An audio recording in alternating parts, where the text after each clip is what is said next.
What does it say? Wait, is that... Sorry. The sound is reflexive. It bypasses your conscious mind, leaking from your throat before you even realize the damage is done. Sorry. You say it when someone bumps into you on the street. You say it before you ask a question you have every right to ask. You say it to fill silence, to smooth an edge, to dilute your own presence lest it offend someone of perceived higher value. You believe this is politeness. You have been socially conditioned to view this reflex as evidence of your morality, your consideration, your goodness. Look in the mirror I am holding up to you. That is not goodness. That is terror dressed up as virtue. Every time that word leaves your mouth unprompted, you are performing a ritual of submission. You are lowering your head and exposing your neck. You are signaling to the room, to the wolves disguised as colleagues, lovers, and friends, that you recognize your place at the bottom of the hierarchy. You think you are buying peace. What you are actually doing is hemorrhaging authority. The paradox is sickening, isn't it?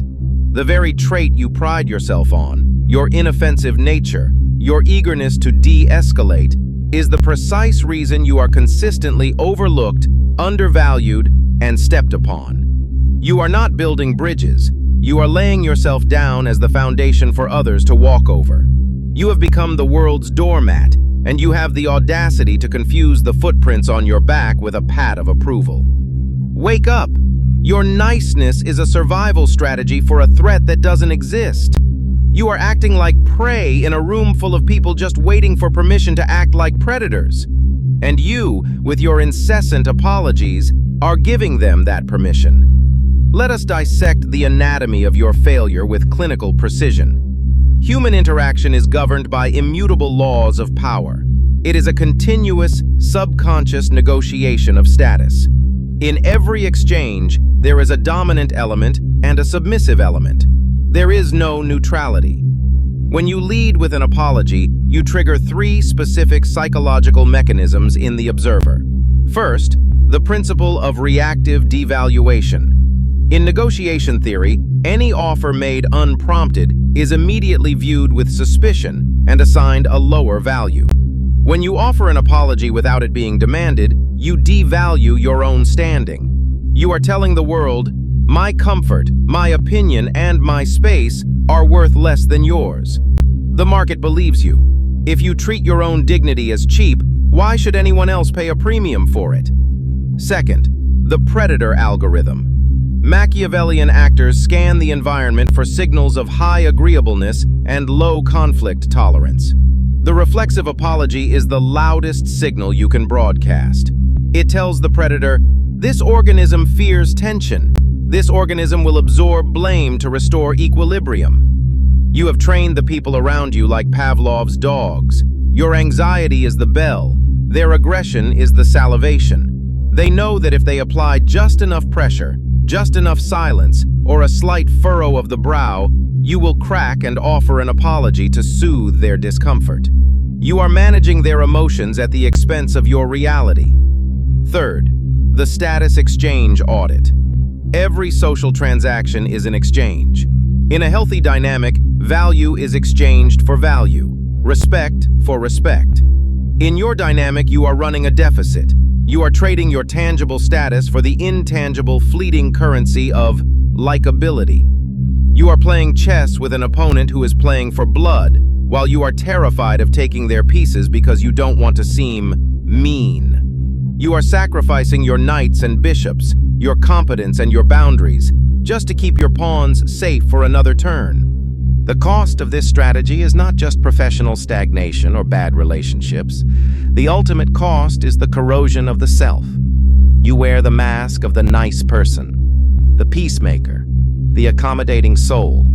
Feel the weight of that mask now. It is heavy, isn't it? It suffocates you.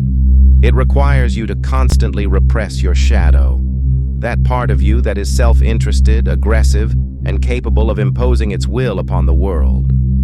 Friedrich Nietzsche spoke of slave morality, the psychological trick where the weak rebrand their inability to retaliate as a moral virtue. They call their cowardice patience. They call their submissiveness. Let me sever that delusion. A harmless man is not a good man. A harmless man is merely a potential victim waiting for the right oppressor. True virtue requires power.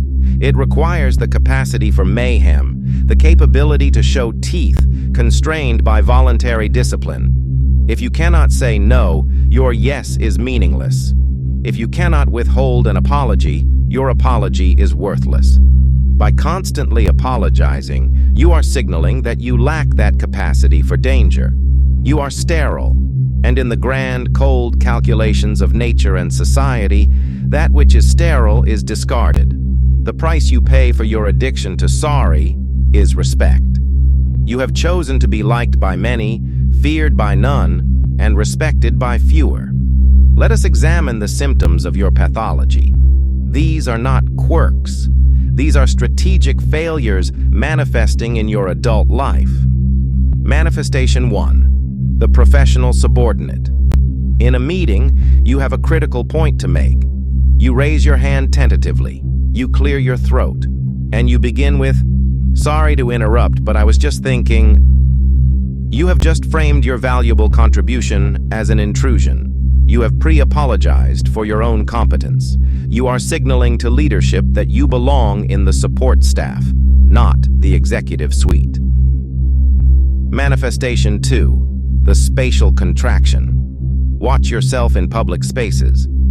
An elevator opens. Someone brushes past you aggressively. "Oops, sorry," you mutter. Why are you apologizing for existing in three-dimensional space? You are training your body to shrink, to take up less room. Your physical posture is broadcasting your psychological retreat. Manifestation 3. The relationship doormat. Your partner shows up an hour late, disrespecting your time. They offer a lame excuse. Instead of holding the line of angry silence, you break the tension. "It's okay, sorry, I was just worried." You just apologized for their failure. You took their guilt and metabolized it into your own anxiety so they wouldn't have to feel uncomfortable. You are teaching them that your boundaries are suggestions, not electric fences. Manifestation 4. The filler sorry.